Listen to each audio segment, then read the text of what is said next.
नमस्कार।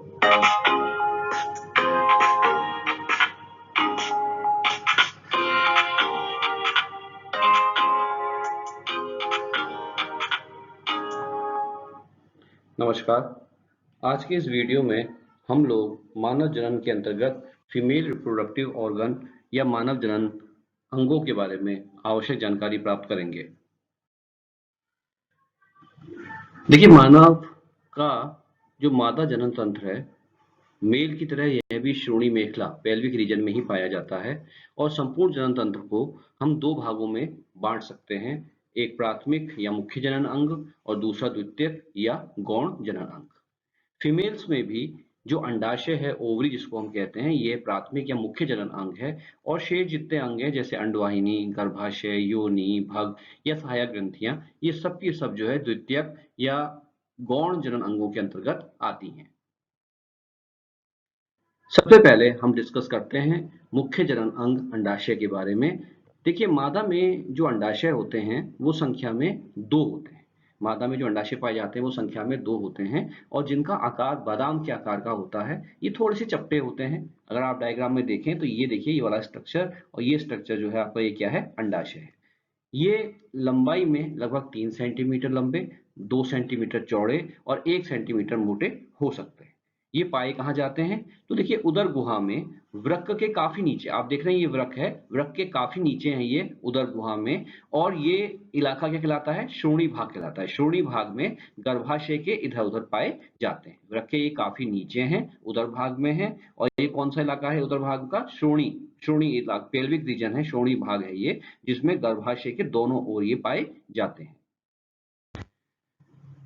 देखिए, अंडाशय जो है ये एक झिल्ली, मीसोवेरियन जिसको हम कहते हैं, उस झिल्ली के द्वारा श्रोणि भाग की दीवार के साथ टिका होता है। अगर आप डायग्राम में देखें तो ये जो आपकी झिल्ली दिखाई दे रही है, ये आपका मीसोवेरियन है और इस झिल्ली का काम क्या है कि इसके माध्यम से ये जो अंडाशय हैं ये उदर भाग से क्या होते हैं? जुड़े होते हैं।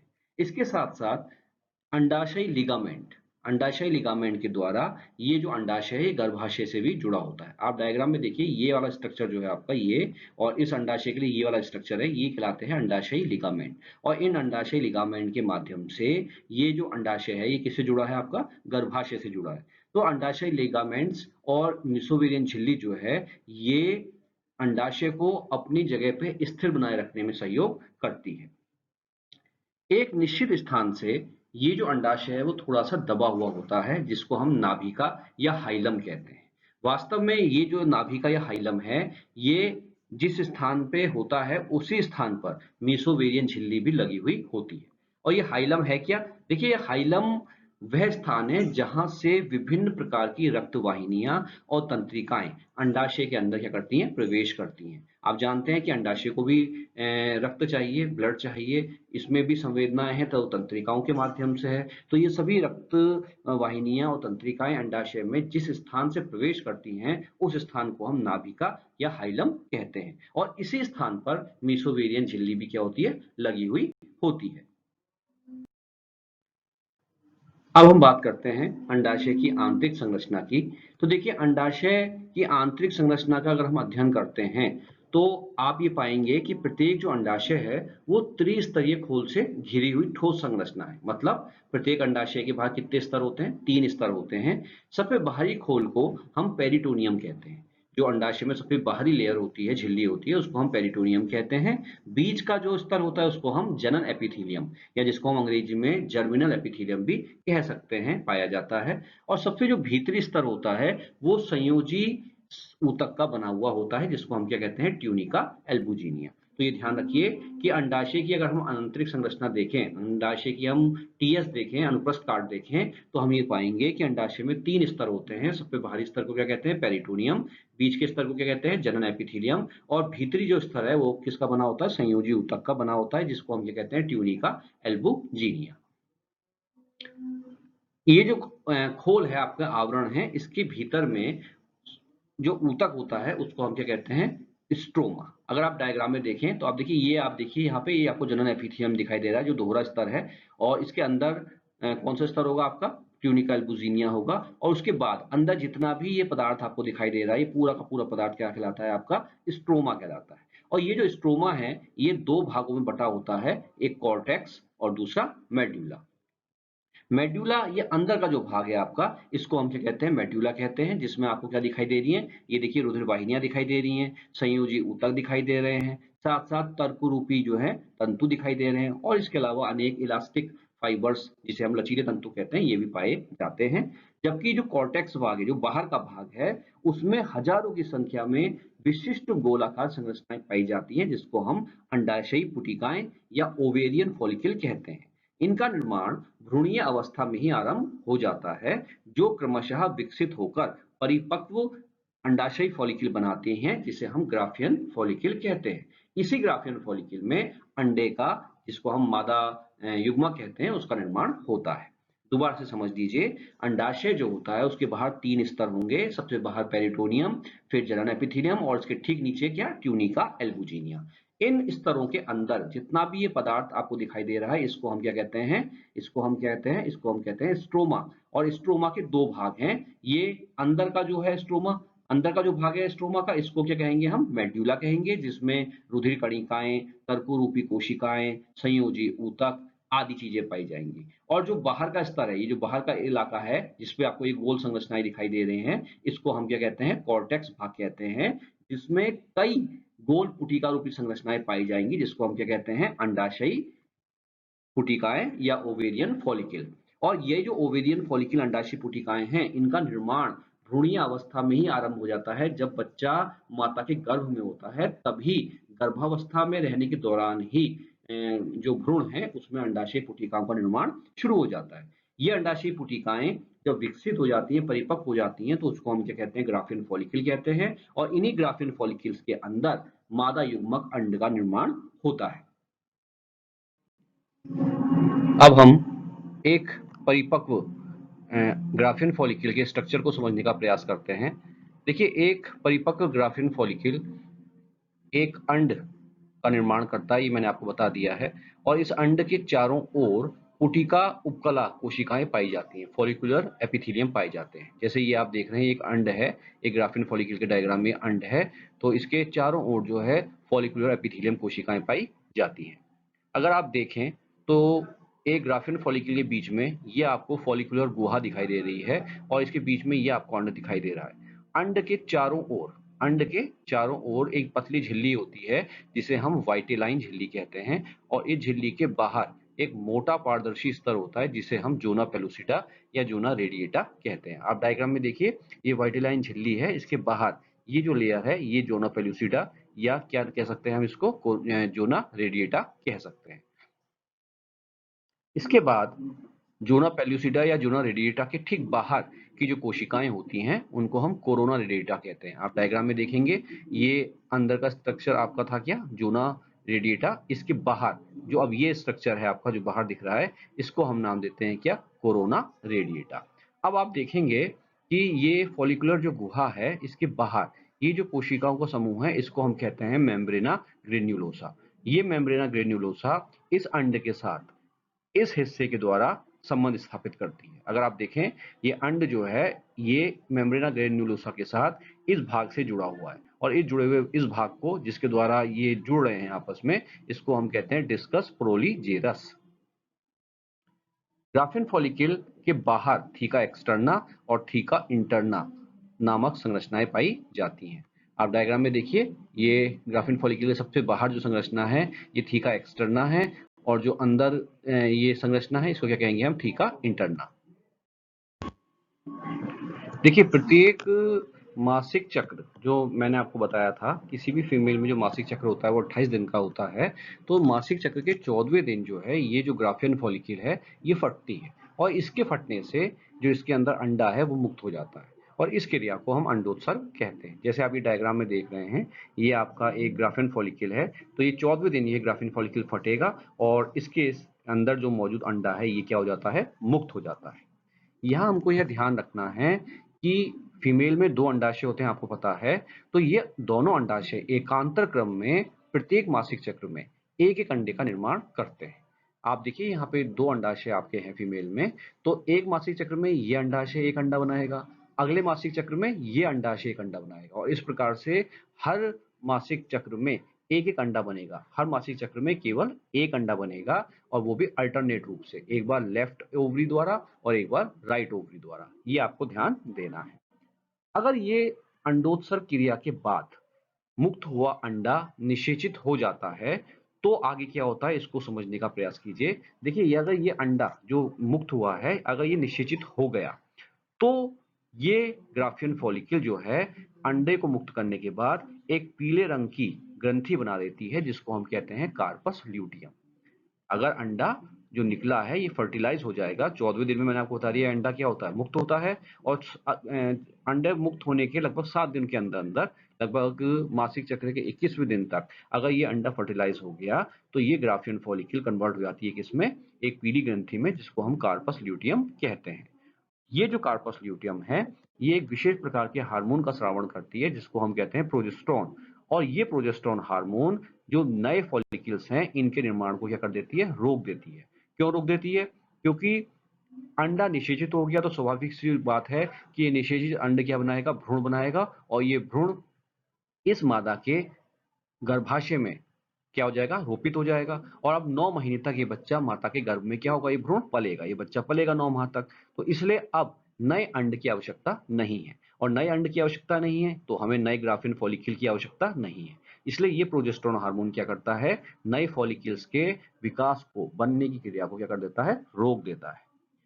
ये प्रोजेस्टेरोन मादा की गर्भावस्था को 9 माह तक बनाए रखता है। ये ध्यान रखिएगा, प्रोजेस्टेरोन माता के गर्भ को 9 माह तक बनाए रखता है। और यदि इस 9 माह की अवधि में इस हार्मोन की कमी हो जाए, प्रोजेस्टेरोन की कमी हो जाए, तो मादा में गर्भपात हो जाता है, जिसको हम एबॉर्शन कहते हैं, गर्भपात हो जाता है। तो ये बात जरूर ध्यान रखिएगा कि अगर ये अंडा निषेचित हुआ तो कॉर्पस ल्यूटियम बनेगा, और कॉर्पस ल्यूटियम प्रोजेस्टेरोन हार्मोन का स्रावण करेगा। ये प्रोजेस्टेरोन नए फॉलिकल्स के निर्माण को क्या कर देगा, रोक देगा, अर्थात कोई भी नया ग्राफियन फॉलिकल नहीं बनेगा, नए अंडे नहीं बनेंगे। और यदि बच्चे के जन्म तक 9 माह की अवधि तक बीच में कहीं पे भी इस प्रोजेस्टेरोन की कमी हो जाएगी, तो गर्भपात हो जाएगा, गर्भ क्या होगा, गिर जाएगा। अब मान लीजिए ये अंडा मुक्त हुआ ग्राफिन फॉलिकल से और ये अंडा निषेचित नहीं हुआ, तब क्या होगा? तो देखिए, अगर ये अंडा निषेचित नहीं होगा तो ये नए फॉलिकल्स जो है क्या होंगे, बनते रहेंगे, और हर माह एक ग्राफिन फॉलिकल फटेगा और एक अंडा मुक्त होगा। ये क्रिया हर माह लगातार चलती रहेगी, और अगर निषेचन होगा तो ये ग्राफिन फॉलिकल का निर्माण क्या होगा, रुक जाएगा। ये जो अंडाशय है, ये प्रोजेस्टेरोन हार्मोन के अलावा एक और हार्मोन का स्रावण करता है, जिसको हम कहते हैं एस्ट्रोजन। और ये जो एस्ट्रोजन होता है, ये मादा में द्वितीयक लैंगिक लक्षण, जैसे मादा की आवाज का पतला होना, बारीक होना, ये जो लक्षण हैं, इनको हम कहते हैं द्वितीयक लैंगिक लक्षण। तो ये जो एस्ट्रोजन है, ये फीमेल्स में द्वितीयक लैंगिक लक्षणों को विकसित करने में काम आता है। मैं प्रोजेस्टेरोन और एस्ट्रोजन हार्मोन्स के बारे में आपको विस्तार से अगले वीडियो में बताऊंगा। फिलहाल आप इतना समझ लीजिए कि अंडाशय से प्रोजेस्टेरोन और एस्ट्रोजन 2 हार्मोनों का स्रावण होता है।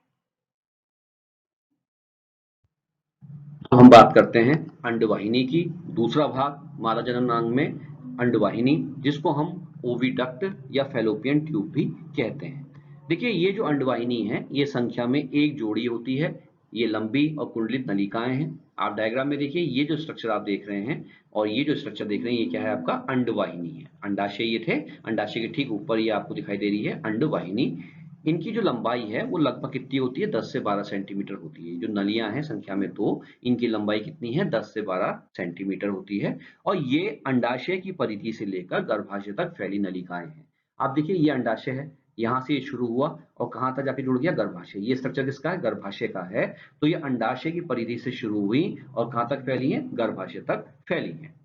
इनका मुख्य काम है अंडे को गर्भाशय तक ले जाना। आप नाम से देखिए, अंडवाहिनी, जो अंडे का क्या करे, वहन करे। तो इन अंडवाहिनियों का मुख्य काम क्या है कि ये अंडाशय से बने अंडे को ले जाती हैं, कहां तक, गर्भाशय तक ले जाने का काम करती हैं। इन अंडवाहिनी के अंदर का जो स्तर होता है वो रोमाभी एपिथेलियम का बना होता है। और रोमाभी एपिथेलियम में तो स्वाभाविक सी बात है, उसमें क्या होते हैं, रोम पाए जाते हैं, जो गर्भाशय की ओर गति करते हैं। आप अगर डायग्राम में देखें तो ये जो आपकी अंडवाहिनी है, इसके अंदर यहाँ पे इस प्रकार के रोमाभी एपिथेलियम पाए जाते हैं, जिसमें बहुत सारे क्या होते हैं, रोम होते हैं। और इन रोमों की जो गति है, आप मैं डायग्राम से दिखाने का प्रयास आपको कर रहा हूँ। आप देखिए इस प्रकार से इनकी जो गति है वो कहाँ है, गर्भाशय की ओर है। और इसका मुख्य उद्देश्य क्या है? इसका मुख्य उद्देश्य ये है कि ये अंड या निषेचित अंड को अंडवाहिनी से गर्भाशय की ओर ले जा सके। तो ये आपको ध्यान रखना है कि अंडवाहिनी के जो अंदर स्तर होता है वो रोमाभी एपिथेलियम का होता है, और वो जो रोमाभी एपिथेलियम में रोम होते हैं उनकी दिशा कहाँ होती है? गर्भाशय की ओर होती है, ताकि वो अंडे या निषेचित अंडे को अंडवाहिनी से गर्भाशय की ओर ले जा सके। अब यहाँ अंडे अथवा निषेचित अंडा लिखा है। देखिए अंडाशय से जो भी अंडा निकलेगा वो अंडवाहिनी से होते हुए गर्भाशय तक जाएगा, ये आप समझ लीजिए। अब निषेचन शुक्राणु के साथ होगा, और ये शुक्राणु के साथ अंडे का जो निषेचन होता है वो भी इसी अंडवाहिनी में होता है। तो आप मान लीजिए अंडाशय से अंडा निकला और इस अंडवाहिनी में उस अंडे का निषेचन हो गया, तो अब वो क्या कहलाएगा? निषेचित अंड। उसको भी जाना है कहाँ? गर्भाशय में। और अगर अंडे का निषेचन नहीं हुआ तो वो क्या कहलाएगा? केवल अंड। उसको भी गर्भाशय की ओर ही जाना है। तो अगर निषेचन हो गया तो निषेचित अंड, और निषेचन नहीं हुआ तो वो अंड कहलाएगा। तो दोनों ही प्रकार दशा में, दोनों ही प्रकार से ये अंडाशय से निकले अंड को गर्भाशय की ओर ले जाने का काम करते हैं। अंडवाहिनी के 3 भाग होते हैं, और सबसे पहला भाग आपका कहलाता है कीपनुमा भाग या इनफंडिबुलम। देखिए वह भाग जो अंडाशय के निकट है और कीप के आकार का है उसको हम कीपनुमा भाग या इनफंडिबुलम कहते हैं। आप डायग्राम में देखिए ये वाला भाग जहाँ ये उंगली नुमा उभार आपको दिखाई दे रहे हैं, ये सबसे पहले अंडाशय के सबसे पास में भाग है। आप डायग्राम में देख रहे हैं अंडाशय के सबसे पहले कौन सा भाग है? ये वाला भाग है। तो इस भाग को हम कहते हैं कीपनुमा भाग या इनफंडिबुलम। इसको हम कीपनुमा भाग क्यों कहते हैं? क्योंकि जैसे आपने देखा होगा मिट्टी तेल भरने की जो कीप होती है, इसका स्ट्रक्चर बिल्कुल हूबहू वैसा ही होता है। ये आप देखिए डायग्राम से, इसी प्रकार से इसका स्ट्रक्चर होता है कीपनुमा भाग का, इसलिए हमने इसको कीपनुमा भाग कहा या इनफंडिबुलम भी कह सकते हैं। यह उदर गुहा में एक छिद्र द्वारा खुलता है जिसे ऑस्टियम कहते हैं। इसी छिद्र के द्वारा अंड जो है अंडवाहिनी में प्रवेश करता है। आप अगर इस कीप को देखें तो कीप में जो बीच में छिद्र होगा जो इस नली में आगे की ओर ले जा रहा है, इस छिद्र को हम क्या कहते हैं? ऑस्टियम। तो ये जो अंडवाहिनी का पहला भाग है कीपनुमा भाग, इसके इस स्थान पे यहाँ पे छिद्र होगा, क्योंकि ये कीपनुमा है तो जैसे ये छिद्र है वैसे यहाँ पे भी छिद्र होगा। इसी छिद्र को क्या कहेंगे? हम ऑस्टियम कहेंगे। और जो अंडाशय से अंडा निकलेगा वो इसी छिद्र के द्वारा, मान लीजिए यहाँ से अंडाशय से अंडा निकला तो वो इसी छिद्र के द्वारा क्या करेगा? अंदर प्रवेश करेगा। या मान लीजिए यहाँ ये अंडा है तो ये अंडा किसके द्वारा प्रवेश करेगा? इसी छिद्र के द्वारा, यहीं से तो जाएगा अंदर। तो आप देखिए ये वाला जो छिद्र है इस छिद्र को हम क्या कहेंगे? ऑस्टियम कहेंगे। और यहाँ पे छिद्र कहाँ होगा? लगभग यहाँ पे होगा, है ना। और अगर इस डायग्राम में देखें तो यहाँ पे छिद्र कहाँ होगा? लगभग यहाँ पे होगा। तो ये जो छिद्र है ये कहलाता है क्या? आपका ऑस्टियम। और इसी छिद्र के द्वारा अंडाशय से निकला अंडा अंडवाहिनी में प्रवेश करता है। इस कीपाकार भाग के सिरों पर अनेक अंगुलीनुमा उभार पाए जाते हैं जिन्हें हम फिम्बरी या झालर कहते हैं। आप डायग्राम में देख रहे हैं ये उंगलीनुमा उभार हैं। इन उंगलीनुमा उभारों को हम क्या कहते हैं? फिम्बरी या झालर। और ये उभार अंडोत्सर्ग के बाद अंडों को एकत्रित कर अंडवाहिनी के भीतर लाने में सहयोग करते हैं। आप देखिए डायग्राम में अगर आप देखें अंडोत्सर्ग क्या मतलब हुआ? यहाँ जो अंडोत्सर्ग है इसका मतलब अंडे का अंडाशय से बाहर निकलना। मान लीजिए इस अंडाशय से ये अंडा आपका बाहर निकला, ठीक है ना। तो ये अंडा बाहर निकला, अब इस अंडे को हमें अंडवाहिनी के अंदर लेके जाना है। तो ये ले जाने का काम कौन करता है? ये फिम्बरी। इन फिम्बरियों में क्या होता है? मूवमेंट होता है। फिम्बरी जो है उंगलीनुमा उभार जो है हिलते हैं, और इनके हिलने के फलस्वरूप ये जो अंडा है आपका ये अंडवाहिनी के अंदर प्रवेश करता है। तो ये ध्यान रखिए कि इनफंडिबुलम बहुत महत्वपूर्ण भाग है, क्योंकि इसके अंदर एक तो मैंने आपको पहले बता दिया ऑस्टियम नामक छिद्र जिसके माध्यम से अंडा प्रवेश करेगा अंदर, और दूसरा मैंने आपसे कहा कि इस फंडीबुलम में उंगलीनुमा कई उभार हैं जिसको हम क्या कहते हैं? फिम्बरी। और इन्हीं उंगलीनुमा उभारों में गति के कारण से अंडाशय से मुक्त हुआ अंडा अंडवाहिनी के अंदर प्रवेश करता है। देखिए अंडवाहिनी का जो दूसरा भाग होता है उसको हम कहते हैं एम्पुला या तुम्बिका। इनफंडिबुलम अंडवाहिनी के चौड़े भाग में खुलती है जिसे हम क्या कहते हैं? एम्पुला कहते हैं। अगर आप डायग्राम में देखें तो ये वाला भाग आपका इनफंडिबुलम था, और इसके बाद ये वाला जो चौड़ा भाग है, आप देखिए ये वाला जो चौड़ा भाग है इसको हम क्या कहते हैं? एम्पुला या तुम्बिका। यहाँ अगर डायग्राम में आपको दिखाऊं, ये देखिए ये जो चौड़ा भाग है आपका, है ना। और इस अंडवाहिनी में अगर देखें तो ये वाला जो आपका चौड़ा भाग है ये कहलाता है आपका एम्पुला। ये वाला भाग क्या था? आपका इनफंडिबुलम था, और इनफंडिबुलम के ठीक ऊपर जो चौड़ा भाग है इसको हम क्या कहते हैं? एम्पुला कहते हैं। तीसरा भाग कहलाता है आपका क्या, इस्थमस। अंडवाहिनी का अंतिम संकीर्ण भाग है जो अंडवाहिनी को गर्भाशय से जोड़ता है। ये जो आपका अंतिम भाग है, ये वाला, ये संकीर्ण भाग है, इसी संकीर्ण भाग को हम क्या कहते हैं, इस्थमस कहते हैं। और ये जो इस्थमस है, इसका काम क्या है कि ये अंडवाहिनी को किससे जोड़ रहा है, गर्भाशय से। ये जो संरचना है आपकी पियर के आकार की, नाशपाती के आकार की, ये क्या है आपकी, गर्भाशय है। तो ये अंडवाहिनी का अंतिम हिस्सा, जो संकरा हिस्सा है, इसी को हम कहते हैं इस्थमस, जो अंडवाहिनी को किससे जोड़ता है, गर्भाशय से जोड़ता है। अब हम अंडवाहिनी के कुछ महत्वपूर्ण काम के बारे में जानते हैं। देखिए, निषेचन से पहले इस अंडाशय से जो निकला अंडा होता है, उसका पोषण इसी अंडवाहिनी के अंदर होता है। निषेचन से पहले अंडवाहिनी के अंदर ही अंडे का पोषण होता है। और ये पोषण कौन करता है, अंडवाहिनी की दीवार में मौजूद जो रोमाभी एपिथेलियम है, उसकी कुछ लार्वा कोशिकाएं कुछ विशेष पोषक पदार्थों का स्रावण करती हैं, जो इस अंडे का क्या करता है, भरण पोषण करता है। मैंने आपको पहले भी समझाया था कि इस अंडाशय से जो अंडा निकलता है, वो इस अंडवाहिनी में तब तक रहेगा जब तक कि उस अंडे का निषेचन ना हो जाए। अगर निषेचन नहीं होता तो बाद में वो अंडा यहाँ से गर्भाशय में चला जाता है। तो अगर निषेचन की क्रिया होगी तो इसी अंडवाहिनी के अंदर होगी। तो जब तक निषेचन नहीं होता तब तक उस अंडे का पोषण, उसको न्यूट्रिशन देने का काम कौन करता है, रोमापी एपिथेलियम की लार्वा कोशिकाएं। दूसरा महत्वपूर्ण बात जो मैंने आपको पहले भी बताया था कि यह वाहिनी अंडाणु या युग्मनज को गर्भाशय की ओर ले जाती है। देखिए, इस अंडाशय से जो अंडा निकला, वो यहाँ से अगर निषेचन नहीं होगा तो भी वो गर्भाशय से ही जाएगा।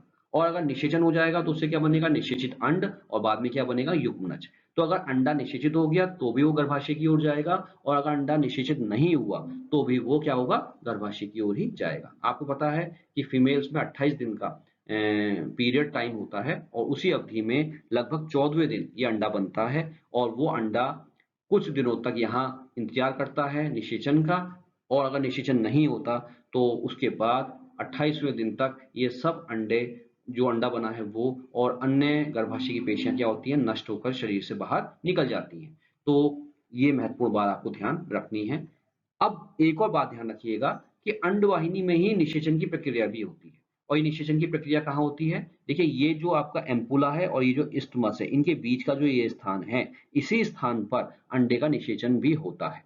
और निषेचन किसके साथ होता है, शुक्राणु के साथ, नर युग्मक के साथ अंडे का निषेचन इसी भाग में होता है। निषेचन अगर हो गया तो जैसा मैंने आपसे कहा, भ्रूण बनता है, युग्मनज बनता है। तो भ्रूण जो यहाँ पे बनेगा वो अलग अलग अवस्थाओं तक होता है। तो ये ध्यान रखिएगा, उस भ्रूण की अलग अलग अवस्थाएं आएंगी डेवलपमेंट की। तो उसी अवस्थाओं के अंतर्गत एक अवस्था आती है ब्लास्टोसिस्ट अवस्था। तो उस भ्रूण का ब्लास्टोसिस्ट अवस्था तक जो परिवर्धन होता है, जो डेवलपमेंट होता है, वो भी इसी अंडवाहिनी में होता है। अंडे का निषेचन हुआ, निषेचित अंड बना, और उसके डेवलपमेंट के अंतर्गत विभिन्न अवस्थाएं आएंगी, जिनमें से ब्लास्टोसिस्ट एक अवस्था है। तो आपको ये ध्यान रखना है कि भ्रूण की ब्लास्टोसिस्ट अवस्था तक जो भ्रूण का विकास होता है, डेवलपमेंट होता है, वो भी इसी अंडवाहिनी में होता है।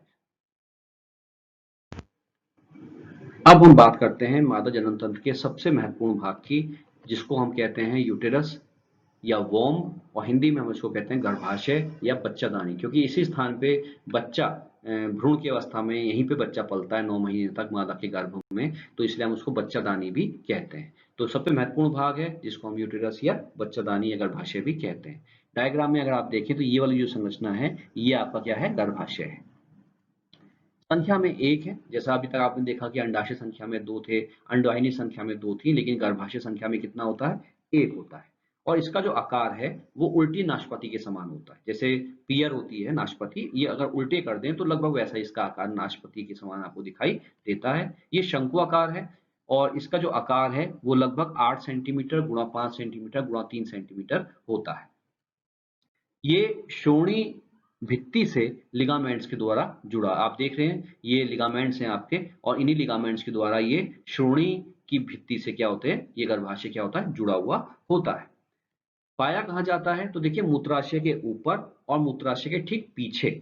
मूत्राशय के ऊपर होगा और मूत्राशय के पीछे की ओर जो है ये गर्भाशय स्थित होता है।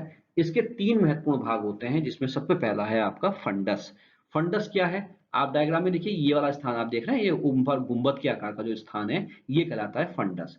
तो ये सबसे ऊपरी भाग गुंबद के आकार का। और अगर आप देखें तो इसी स्थान पर क्या हो रहा है, अंडवाहिनी गर्भाशय में आके क्या होती है, खुलती है, उसके ठीक ऊपर का भाग है। तो ये ध्यान रखिए, ये उभरा हुआ जो भाग है, ये गुंबद के आकार का, ये फंडस कहलाता है। और ये है कहाँ, ये वह स्थान है जहाँ पे अंडवाहिनी गर्भाशय पे आके खुल रही है, यहीं तो खुल रही है। तो गर्भाशय में जहाँ अंडवाहिनी खुल रही है उसके ठीक ऊपर का ये गुंबद के आकार का भाग है, जिसको हमने क्या नाम दिया, फंडस। दूसरा भाग कहलाता है कॉर्पस या काय। देखिए सबसे महत्वपूर्ण भाग है ये जो आप संकरा भाग देख रहे हैं आप, ये वाला, इसको हम कहते हैं काय, या दूसरा नाम क्या है इसका, कॉर्पस। तो गर्भाशय का ये मध्य भाग है और सबसे महत्वपूर्ण भाग है, क्योंकि इसी स्थान पे भ्रूण का विकास होगा। 9 महीने बच्चा इसी स्थान पे माता के गर्भ के अंदर रहता है। और अंतिम भाग कहलाता है सर्विक्स या ग्रीवा। गर्भाशय के कॉर्पस भाग में आंतरिक छिद्र द्वारा खुलता है, वह बाह्य छिद्र द्वारा योनि में खुलता है। इसकी गुहा को हम ग्रीवा नाल कहते हैं और यह योनि के साथ मिलकर जन्म नाल बनाती है। आप डायग्राम में अगर देखें तो ये वाला जो स्थान है, इस स्थान को हम कहते हैं सर्विक्स या ग्रीवा। आप देखिए गर्भाशय ग्रीवा लिखा हुआ है और इसकी जो नली है, अंदर जो जगह है, नाल जो है, इसको हम कहते हैं ग्रीवा नाल, सर्विक्स कैनाल। ये जो भाग है ये इसलिए महत्वपूर्ण है क्योंकि ये दो छिद्रों के द्वारा गर्भाशय और योनि से जुड़ा हुआ है। अगर आप डायग्राम में देखें तो मैं आपको डायग्राम में दिखाने का प्रयास करता हूं कि ये भाग कहाँ है। देखिए अगर आप इस स्थान को देखेंगे तो ये वाला जो भाग है आपका, जैसे मैंने कहा, ये पूरा का पूरा भाग क्या है आपका, सर्विक्स या ग्रीवा। तो यहाँ पे एक छिद्र होता है जिसको हम क्या कहते हैं, इसको हम कहते हैं आंतरिक छिद्र या इंटरनल ओआर, जिसके द्वारा गर्भाशय किससे खुल रहा है, कॉर्पस भाग से। भाई ये वाला भाग क्या है आपका, ये कॉर्पस भाग है। तो इस छिद्र के द्वारा ये सर्विक्स कहाँ खुलता है, कॉर्पस भाग में खुलता है। और इसी भाग में, इसी स्थान पे नीचे की ओर एक छिद्र होता है, ये वाला, जिसको हम नाम देते हैं क्या, एक्सटर्नल ओआर या बाह्य छिद्र। और जिसके द्वारा ये कहाँ खुल रहा है, ये भाग कहाँ खुलता है, ये खुलता है आपका कहाँ पे, योनि में।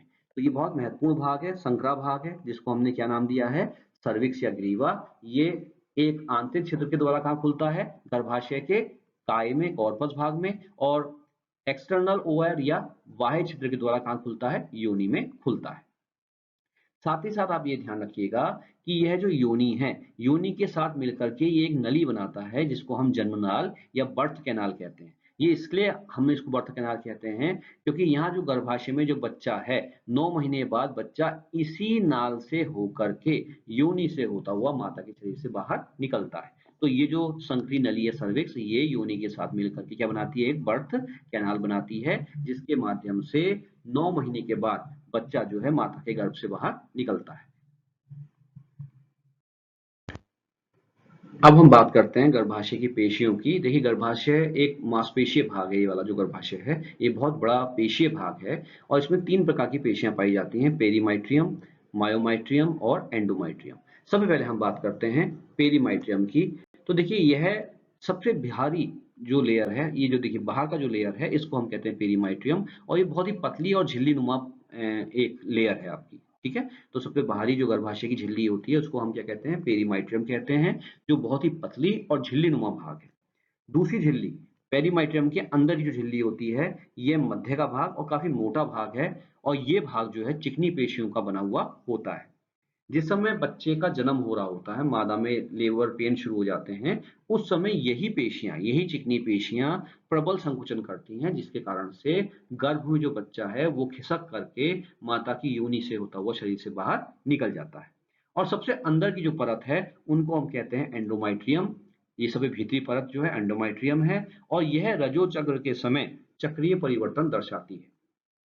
निषेचन के ना होने पर रजो चक्र के 28वें दिन यह परत नष्ट होकर योनि से बाहर निकलती है और अगले मासिक चक्र में यह परत दोबारा क्या होती है, बन जाती है। निषेचन होने पर भ्रूण का रोपण इसी परत में होता है। देखिए आप जानते हैं कि फीमेल में 28 दिन का पीरियड टाइम होता है, रजो चक्र होता है, जिसमें 14वें दिन अंडोत्सर्ग होता है, अंडा बाहर निकलता है। और 14 से लगभग 20-21 दिन तक यह अंडा, 20वें-21वें दिन तक यह अंडा निषेचन का इंतजार करता है। अगर अंडे का निषेचन हो गया तो वो अंडा इसी एंडोमाइट्रियम में, इसी अंतः झिल्ली में रोपित हो जाता है, इम्प्लांट हो जाता है और फिर 9 महीने तक यही झिल्ली उस भ्रूण का पोषण देने का काम करती है। लेकिन अगर निषेचन नहीं होता तो क्या होता है, 28वें दिन, पीरियड के 28वें दिन, ये जो एंडोमाइट्रियम है ये पूरी की पूरी जो आपकी झिल्ली है ये नष्ट हो जाती है और ये झिल्ली और जो अनिषेचित अंड है वो सारा पदार्थ जो है इस छिद्र से होता हुआ योनि से बाहर निकल जाता है रक्तस्राव के रूप में। तो रजो चक्र के दौरान ये झिल्ली क्या होती है, अगर निषेचन नहीं होता तो हर 28वें दिन के बाद ये झिल्ली क्या हो जाती है, नष्ट हो जाती है और रक्तस्राव के साथ बाहर निकल जाती है। और उसके बाद फिर 5 दिन, अगले पीरियड के जो 5वें दिन 5 दिन होते हैं उसमें ये झिल्ली फिर से जो है नई रूप में तैयार होती है। तो बेहद महत्वपूर्ण झिल्ली है, निषेचन हो जाएगा तो अंडे का रोपण, निषेचित अंडे का रोपण भी यहीं पे होगा। और अगर निषेचन नहीं हुआ तो हर 28वें दिन में ये भित्ति क्या हो जाती है, नष्ट हो जाती है और पीरियड के अगले नए पीरियड के 5 दिनों में ये भित्ति जो होती है दोबारा से क्या होती है, डेवलप होती है।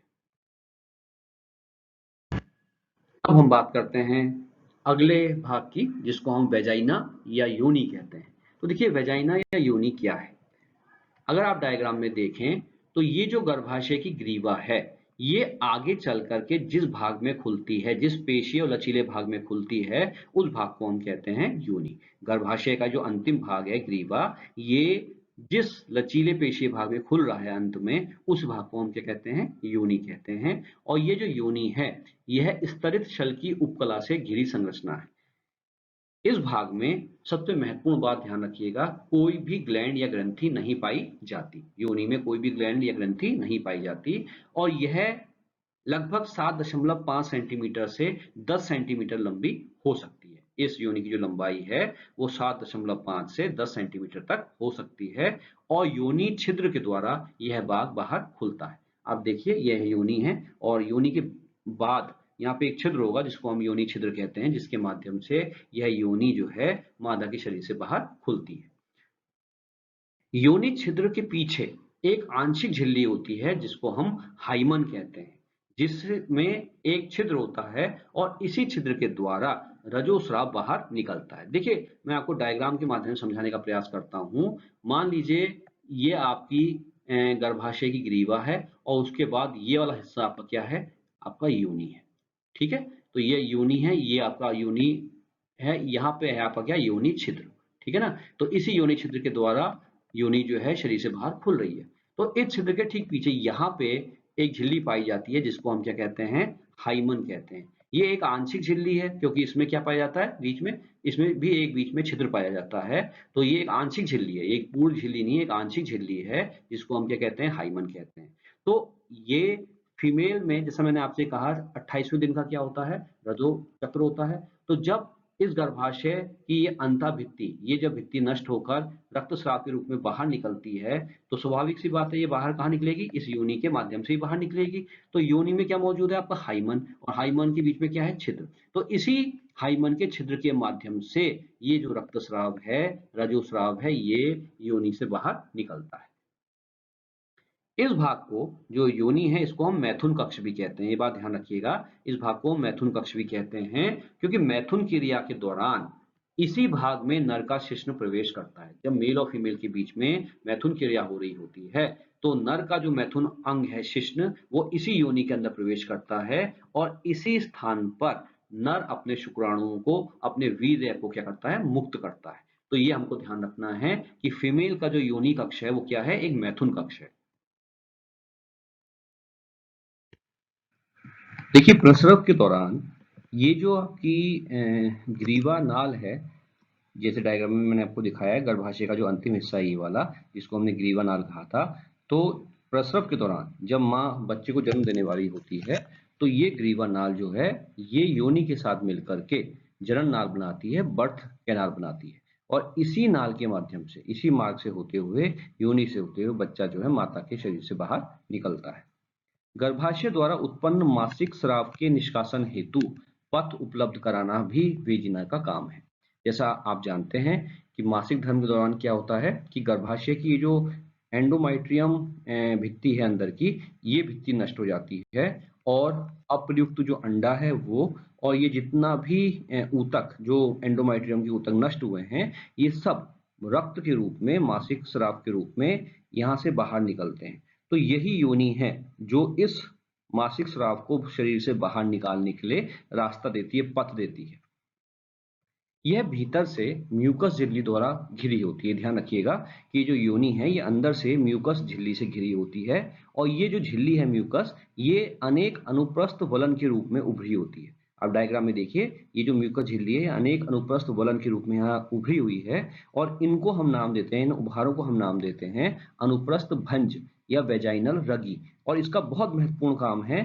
देखिए, आप जानते हैं कि जब मेल मैथुन क्रिया के दौरान एक बार स्खलन करता है तो उससे लगभग 20 से 30 करोड़ शुक्राणु मादा की योनि के अंदर प्रवेश करते हैं और इन 20 से 30 करोड़ शुक्राणुओं में से कुछ ही शुक्राणु ऐसे हैं जो गर्भ के अंदर या गर्भाशय के अंदर प्रवेश करते हैं।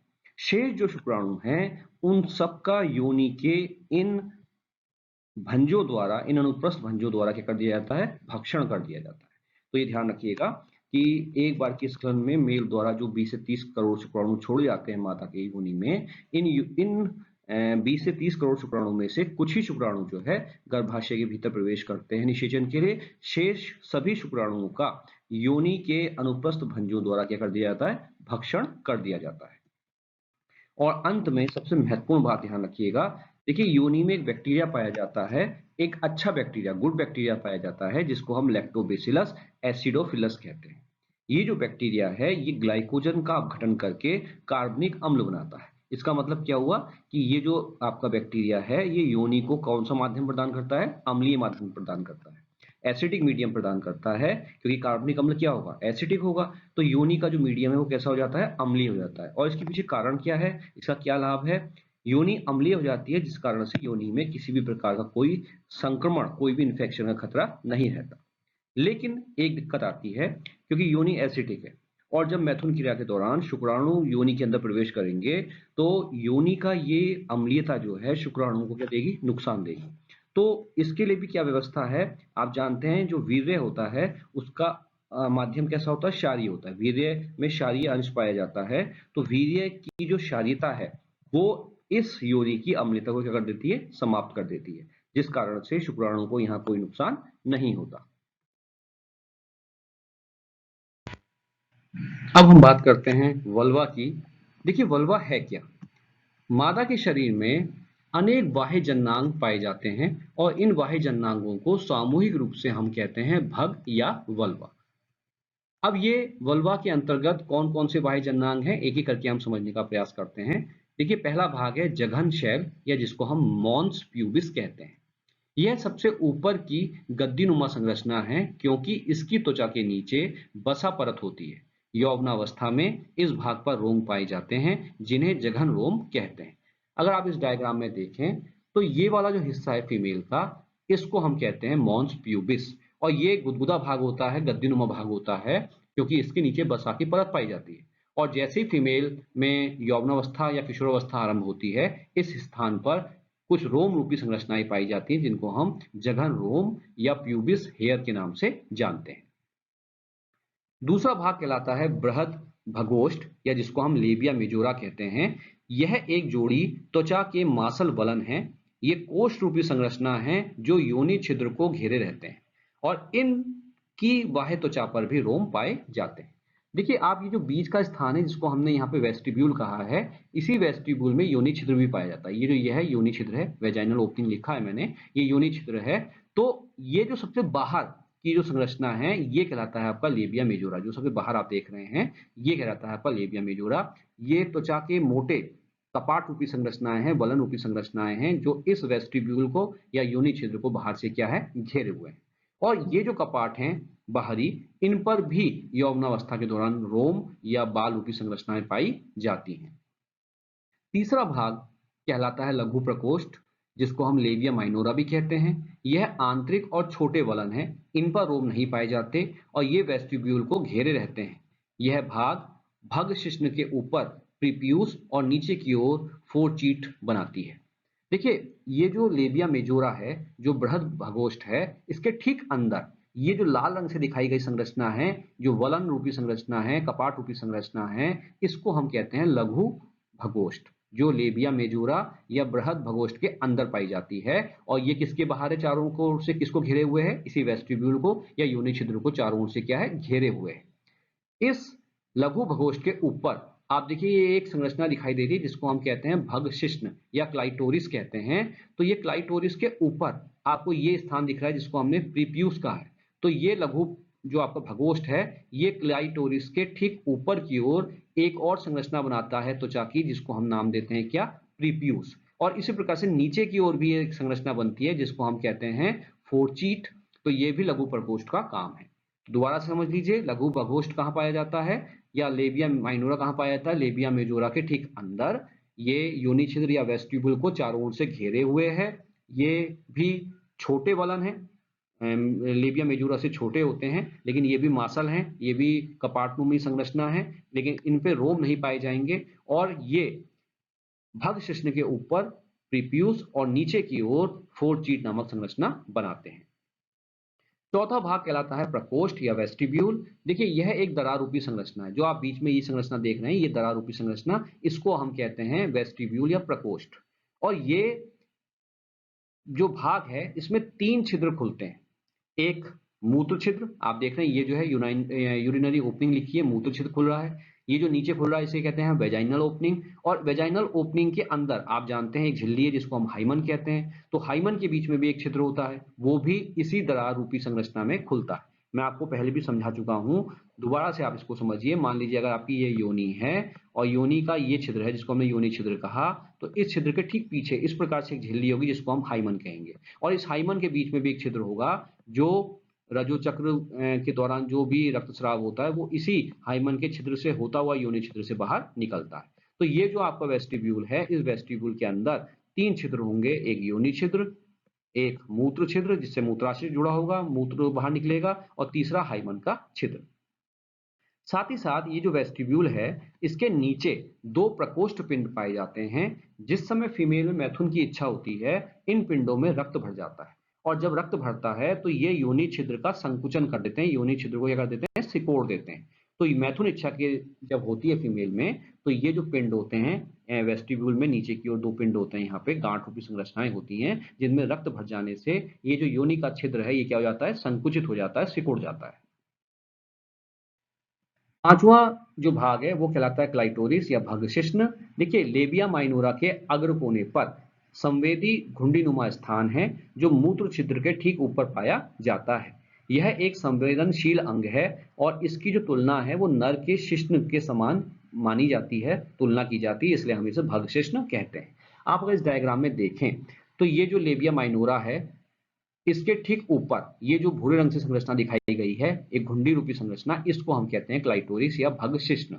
इसको हम भगशिश्न इसलिए कहते हैं क्योंकि ये एक संवेदी अंग है और इसकी जो तुलना की जाती है वो नर के शिश्न या पेनिस से की जाती है, इसलिए हम इसको भगशिश्न का नाम देते हैं। दोबारा से समझ लीजिए कि एक संवेदी अंग है जो संवेदन अंग होने के कारण से संवेदना को क्या करता है, ग्रहण करता है। और इसी में अंतिम भाग आता है योनिच्छद हाइमन। देखिए जैसा मैंने आपको पहले भी बता दिया कि योनि छिद्र पर जो एक पतली सी झिल्ली होती है उसको हम हाइमन कहते हैं। ये झिल्ली भी नहीं है, ये आंशिक झिल्ली है क्योंकि इसमें छिद्र पाया जाता है। और जब फीमेल में प्रथम संसर्ग होता है, प्रथम संसर्ग का मतलब है फर्स्ट रिलेशन, जब पहली बार कोई महिला मैथुन क्रिया में प्रतिभाग करती है तो ये झिल्ली फट जाती है। लेकिन कभी कभी ये जो हाइमन झिल्ली है फीमेल या मादा के शारीरिक परिश्रम करने के कारण से, व्यायाम करने के कारण से, घुड़सवारी करने के कारण से या साइकिल चलाने के कारण से भी फट जाती है। और कुछ मादाएं तो ऐसी भी देखी गई हैं जिनमें लैंगिक संसर्ग के बाद, रिलेशन के बाद भी ये झिल्ली जो है नहीं टूटती, झिल्ली बनी रहती है। हमें यह बात ध्यान रखनी है कि कई लोग समाज में हाइमन झिल्ली को फीमेल की वर्जिनिटी से जोड़ते हैं। वर्जिनिटी का मतलब होता है कौमार्यपन, कुंवारापन, अर्थात मादा ने अगर अब तक कोई संसर्ग नहीं किया है, कोई निषेचन क्रिया में प्रतिभाग नहीं किया है, मैथुन क्रिया में प्रतिभाग नहीं किया है, तो ये हाइमन झिल्ली मौजूद रहनी चाहिए, ऐसा हमारा मत है, ऐसा लोग मानते हैं समाज में। और इसलिए इस झिल्ली की उपस्थिति यह सुनिश्चित करती है कि मादा में कौमार्य है या नहीं। लेकिन ऐसा नहीं है, जैसा मैंने आपको पहले भी बता दिया कि अगर फीमेल फिजिकल काम करती है, परिश्रम करती है, साइकिल चलती है, व्यायाम करती है, और आप जानते हैं कि आज की डेट में अधिकतर महिलाएं नौकरी पेशा वाली हैं, भाग दौड़ करती हैं, तो उस दशा में ये झिल्ली जो है परिश्रम के कारण से फट जाती है। तो यहाँ एक मैसेज भी मैं इस वीडियो के माध्यम से देना चाहूंगा कि हाइमन झिल्ली के फटे होने से आप यह सिद्ध नहीं कर सकते कि कोई फीमेल वर्जिन है या नहीं। अब हम बात करते हैं सहायक ग्रंथियों की। तो देखिए फीमेल में जो सहायक ग्रंथि हैं उसमें सबसे महत्वपूर्ण है स्तन ग्रंथि, जिसको हम मेमरी ग्लैंड भी कहते हैं। फीमेल्स में या मनुष्य में ये ग्लैंड्स पाई जाती हैं, मेमरी ग्लैंड्स, इसलिए हम मनुष्य को किस वर्ग में रखते हैं, मैमल्स में रखते हैं। ये ध्यान रखिएगा, इन्हीं स्तन ग्रंथियों की उपस्थिति के कारण से हम मैमल्स कहलाते हैं, मनुष्य मैमल्स कहलाते हैं। आइए जानते हैं स्तन ग्रंथियों के बारे में। देखिए ये स्तन ग्रंथियां स्त्री और पुरुष दोनों में पाई जाती हैं, एक जोड़ी, लेकिन पुरुषों में ये ग्रंथि कैसी होती है, निष्क्रिय होती है, अक्रिय होती है। ये पाई कहाँ जाती है, ये वक्षीय भाग में पाई जाती है। और स्तन में इस ग्रंथि में वसा की अलग अलग मात्रा होती है। हर फीमेल में ये जो स्तन ग्रंथियां हैं इसमें वसा पाई जाती है, लेकिन उस वसा की मात्रा हर फीमेल में अलग अलग होती है। इस स्तन में, एक स्तन की अगर हम बात करें तो एक स्तन में ग्रंथिल ऊतक 15 से 20 स्तन पालियां बनाता है। आप डायग्राम में देखिए, ये एक स्तन पाली है, एक स्तन पाली ये है, एक स्तन पाली ये है। तो इस प्रकार से हर स्तन में लगभग इस प्रकार से ग्रंथिल जो ऊतक होता है वो इस प्रकार की कितनी पालियां बनाता है, 15 से 20 पालियां बनाता है। और हर पाली में अनेक कुपिकाएं पाई जाती हैं। आप देख रहे हैं इस पाली में कई कुपिकाएं दिखाई दे रही हैं, इस पाली में हमको कई कुपिकाएं दिखाई दे रही हैं। तो इस प्रकार की कई कुपिकाएं अनेक पालियों में पाई जाती हैं। और ये जो कुपिकाएं हैं यही रेस्पॉन्सिबल हैं दूध का स्रावण करने में। ये कुपिकाएं दूध का स्रावण भी करती हैं और दूध को संग्रहित भी करती हैं। ये जो कुपिकाएं हैं ये स्तन नलिकाओं में खुलती हैं। आप डायग्राम में अगर देखें तो हर कुपिका से एक नली निकल रही है जिसको हमने स्तन नलिका कहा। तो ये कुपिकाएं कहाँ खुलती है, स्तन नलियों में खुलती हैं। और ये स्तन नलियां मिलकर क्या बनाती हैं, स्तन वाहिनी। ये जो संरचना है ये स्तन वाहिनी है। कई स्तन नलियां आपस में जुड़ी, उन्होंने क्या बना दी, स्तन वाहिनी बना दी। ये स्तन वाहिनी बाद में खुलती है कहाँ पे, एम्पुला में। ये देखिए जो फूला हुआ भाग है एम्पुला है। तो स्तन वाहिनी कहाँ खुलती है, एम्पुला में खुलती है। और ये एम्पुला बाद में क्या बनाता है, दुग्ध वाहिनी बनाता है। तो आप ये ध्यान रखिए, सबसे पहले क्या है, पालियां, पालियों के अंदर क्या है, कुपिकाएं। कुपिकाएं कहाँ खुलती हैं, स्तन नलिकाओं में। स्तन नलिकाएं कहाँ खुलती है, स्तन वाहिनी में। स्तन वाहिनी कहाँ खुलती है, एम्पुला में। और एम्पुला कहाँ खुलते हैं, दुग्ध वाहिनी में। और ये दुग्ध वाहिनी अंत में ये जो चूचक नामक भाग है, निप्पिल नामक भाग है, इसके द्वारा शरीर से बाहर निकल जाता है। तो ये जो निप्पिल रूपी संरचना है इसके माध्यम से ये सब दुग्ध वाहिनी जो है इस स्तन ग्रंथि या मादा की जो ये मेमोरी ग्लैंड है इससे बाहर निकलता है। अब यहाँ बात आती है कि इस दूध का उत्पादन कैसे होता है। तो देखिए मादा में जो दूध का उत्पादन होता है ये एक हार्मोन के द्वारा होता है जिसको हम कहते हैं प्रोलैक्टिन हार्मोन। ये प्रोलैक्टिन हार्मोन रेस्पॉन्सिबल है मादा में दुग्ध निर्माण के लिए। साथ ही साथ एक और हार्मोन है जिसको हम कहते हैं ऑक्सीटोसिन हार्मोन। ये माता के स्तन की पेशियां दुग्ध स्रावण के लिए प्रेरित करने का काम करता है। माता की जो स्तन पेशियां हैं उनमें दुग्ध के स्रावण को प्रेरित करने का काम जो करता है वो कौन करता है, ऑक्सीटोसिन। तो ये ध्यान रखिए, दूध का निर्माण कौन करता है, प्रोलैक्टिन। और दुग्ध स्रावण की क्रिया को प्रेरित कौन करता है, ऑक्सीटोसिन। ये बात ध्यान आपको रखना है। अब हम बात करते हैं दूसरी ग्रंथि की जिसको हम कहते हैं बर्थोलिन ग्रंथि। देखिए बर्थोलिन ग्रंथि क्या है, योनि छिद्र के दोनों ओर, ये ध्यान रखिएगा, योनि छिद्र के दोनों ओर एक जोड़ी ग्रंथि पाई जाती है जिसे हम क्या कहते हैं, बर्थोलिन ग्रंथि कहते हैं। ये नर के काउपर ग्रंथि के समान होती है। नर में जैसे काउपर ग्रंथि होती है उसी प्रकार की ये बर्थोलिन ग्रंथि भी होती है। और मैथुन इच्छा के समय इनका स्रावण, जब मैथुन इच्छा फीमेल में होती है तो ये बर्थोलिन ग्रंथियां कुछ विशेष चिकने पदार्थ का स्रावण करती हैं जिससे योनि का मार्ग क्या हो जाता है, चिकना हो जाता है, जिससे मैथुन क्रिया क्या होती है, आसानी से हो जाती है। फीमेल में ये जो बर्थोलिन ग्रंथि है, अगर आप मेल की बात करें तो मेल में भी एक ग्रंथि हमने पढ़ी है, बल्बो यूरिथ्रल ग्रंथि। तो ये बिल्कुल बल्बो यूरिथ्रल ग्रंथि के समान ही है, काउपर ग्रंथि के समान ही है मेल की। ये मैंने लिखा भी है यहाँ कि नर की काउपर ग्रंथि या बल्बो यूरिथ्रल ग्रंथि के समान है, क्योंकि ये भी क्या करती है, ये भी चिकने पदार्थ का स्रावण करती है, लुब्रिकेंट का स्रावण करती है, ताकि नर शिश्न जो है मैथुन क्रिया को आसानी से संपन्न कर सके। तो उसी प्रकार से फीमेल में भी ये ग्रंथि पाई जाती है। ये भी चिकने पदार्थ का स्रावण करती है, योनि को चिकना बनाती है ताकि मैथुन क्रिया आसानी से हो सके। कुल मिला के हम ये कह सकते हैं कि ये बर्थोलिन ग्रंथि का जो स्रावण है ये भी एक लुब्रिकेंट का काम करता है। और तीसरी ग्रंथि आप देखिए वो है पेरिनियल ग्रंथि। बर्थोलिन ग्रंथि के ठीक पीछे ये पाई जाती है और इससे उत्पन्न जो श्रावण होता है उसमें विशेष प्रकार की स्मेल होती है जिससे उत्तेजना पैदा होती है।